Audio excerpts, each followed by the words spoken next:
Pricing বা পণ্যের মূল্য নির্ধারণ কি এবং মূল্য নির্ধারণের সময় কোন কোন বিষয়গুলো বিবেচনা করা উচিত। এই অংশে আপনি কোনটাকে প্রাইসিং বলে ও কোনটাকে বলে না তা বিশ্লেষণ করবেন। প্রাইসিং হল আপনার পণ্য বা সেবার জন্য ক্রেতার কাছ থেকে যে পরিমাণ টাকা নিতে চান। মূল্য নির্ধারণের সময় নিচের বিষয়গুলো বিবেচনা করুন। ক্রেতারা কত টাকা দিতে আগ্রহী তা আপনাকে বুঝতে হবে। পণ্য ও সেবার মূল্য নির্ধারণের সময় আপনার খরচ, বাকিতে বিক্রির সময়সীমা, ডিসকাউন্ট এবং একই পণ্য বা সেবার জন্য প্রতিযোগী প্রতিষ্ঠানের মূল্যও বিবেচনা করতে হবে। আপনার লক্ষ্য হল এমন একটি মূল্য নির্ধারণ করা যা মার্কেটে গ্রহণযোগ্য এবং একই সঙ্গে আপনার ব্যবসার লক্ষ্য ও ব্র্যান্ড ইমেজের সঙ্গে সামঞ্জস্যপূর্ণ। কম দাম নির্ধারণ করলে বিক্রির পরিমাণ বাড়তে পারে, তবে লাভের মার্জিন কমে যাবে।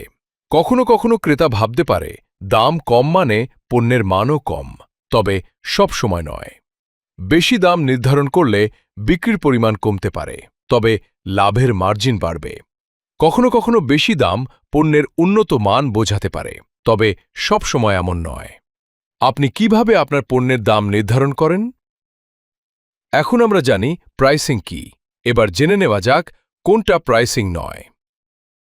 প্রাইসিং মানে সবসময় সবচেয়ে কম দাম অফার করা নয়, বরং প্রাইসিংয়ের উদ্দেশ্য হল আপনার ব্যবসা থেকে কেনাকাটা করলে ক্রেতা যে লাভবান হবেন তা তাকে বোঝানো।